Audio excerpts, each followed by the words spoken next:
Perkenalkan, nama saya Oktavia Safa Saharani dari kelas 12 MIPA 3 nomor absen 27. Di sini saya akan menampilkan video tentang kehidupan politik dan ekonomi pada masa Orde Baru. Jangan lupa saksikan ya. Cek.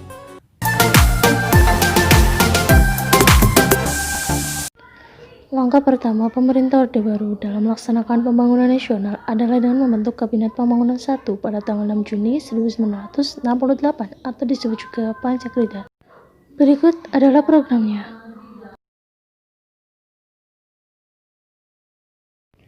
Pada masa Orde Baru pula dilakukan penyederhanaan partai melalui Sidang Umum MPR tahun 1973. Pada masa ini pula dilaksanakannya pemilu sebanyak 6 kali. Kemudian dimenangkan oleh Golkar dengan slogan Luber.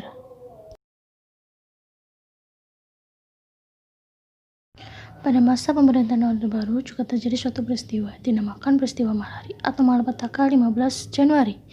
Peristiwa tersebut diawali dari kegiatan para mahasiswa yang tergabung dalam grup-grup diskusi mengkritisi berbagai kebijakan pemerintah. Bahkan menjelang kedatangan PM Jepang, di Jakarta terjadi demonstrasi yang besar-besaran oleh mahasiswa. Untuk meredam hal tersebut, maka dikeluarkannya SK-28-1974 tentang petunjuk-petunjuk kebijaksanaan dalam rangka pembinaan kehidupan kampus perguruan tinggi. Pada masa Orde Baru, selain mengembalikan setiap dinamika kemasyarakatan, kebangsaan, dan kenegaraan, pemerintah Orde Baru juga menghimpun energi semua komponen bangsa ke dalam agenda bersama yang diformulasikan dalam bentuk trilogi pembangunan. Berikut isi trilogi pembangunan.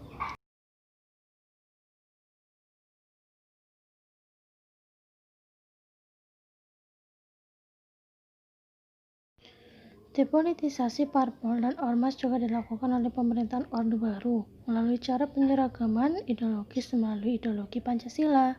Maka diselenggarakannya penataran P4 ini atau Pedoman, Penghayatan, dan Pengamalan Pancasila.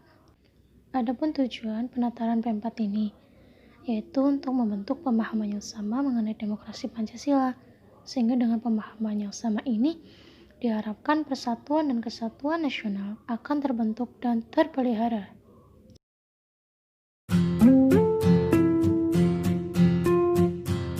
Dui fungsi ABRI seperti yang sudah dijelaskan sebelumnya, diartikan bahwa ABRI memiliki dua fungsi, yaitu fungsi sebagai pusat kekuatan militer Indonesia dan juga fungsinya di bidang politik.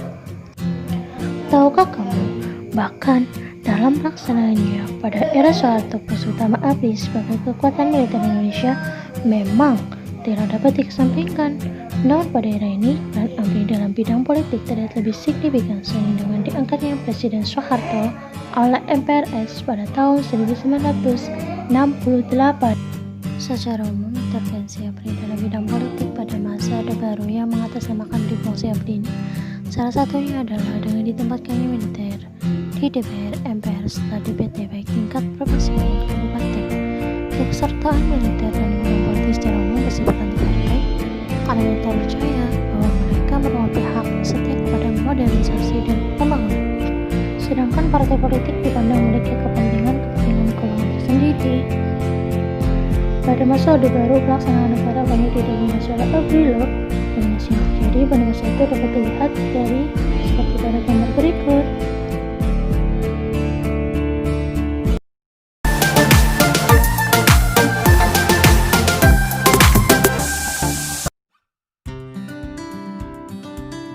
Landasan yang dipakai dalam rehabilitasi ekonomi itu TPMPRS nomor 23/1966 yang berisi mengharuskan diutamakannya masalah perbaikan ekonomi rakyat di atas segala soal-soal nasional yang lain termasuk soal-soal politik.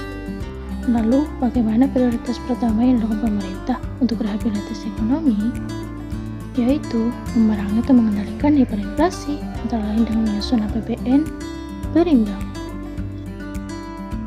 Sejalan dengan itu, bahkan pemerintah Orde Baru berupaya menyelesaikan masalah utang luar negeri sekaligus mencari utang baru loh yang diperlukan bagi rehabilitasi maupun pembangunan ekonomi berikutnya. Untuk menanggulangi masalah utang luar negeri tersebut, pemerintah melakukan diplomasi yang intensif dengan mengirimkan tim negosiasi ke Paris untuk menurunkan utang negara dan ke London untuk menurunkan utang swasta. Pada tanggal 10 Januari 1967, pemerintah Orde Baru memberlakukan Undang-Undang Nomor 1 tahun 1967 tentang penanaman modal asing atau PMA. Kemudian dibentuknya lembaga yang bernama IGG atau Intergovernmental Group on Indonesia sebagai bukti berhasilnya upaya diplomasi ekonomi yang dilakukan pemerintah Orde Baru. Pembentukan ini diawali adanya pertemuan antara negara-negara yang memiliki komitmen untuk membantu Indonesia pada Februari 1967 di Amsterdam. Upaya lainnya yaitu dengan menerbitkan Undang-Undang Penanaman Modal Dalam Negeri atau UPMDN Nomor 6 Tahun 1968. Hingga pada akhirnya kebijakan yang dilakukan pemerintah mulai menunjukkan hasilnya. Hiperinflasi mulai dapat dikendalikan dari 600% menjadi 120% pada tahun 1967 dan 80% pada tahun 1968. Dan yang terakhir di sini ada kebijakan pembangunan Orde Baru. Tapi, apa sih sebenarnya pembangunan nasional pada masa Orde Baru itu? Ialah suatu rangkaian upaya pembangunan berkesinambungan yang meliputi seluruh kehidupan masyarakat, bangsa, dan negara. Pembangunan nasional dilakukan untuk melaksanakan tugas mewujudkan tujuan nasional yang tercantum dalam pembukaan UUD tahun 1945, yaitu melindungi segenap bangsa dan seluruh tumpah darah Indonesia, meningkatkan kesejahteraan umum, mencerdaskan kehidupan bangsa, serta ikut melaksanakan ketertiban dunia yang berdasarkan kemerdekaan, perdamaian abadi, dan keadilan sosial. Adapun landasan untuk mencapai tujuan pembangunan nasional, diantaranya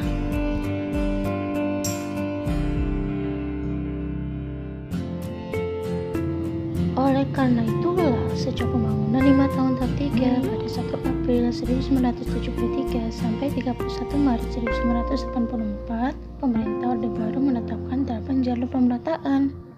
Apa saja itu? Berikut isi 8 jalur pemerataan pada gambar di bawah ini.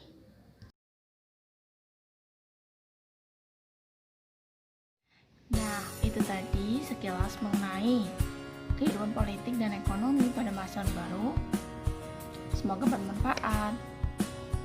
So, kalian jangan lupa subscribe, comment, and share video ini supaya lebih banyak yang suka, lebih banyak yang memahami tentang kehidupan politik dan ekonomi pada masa Orde Baru.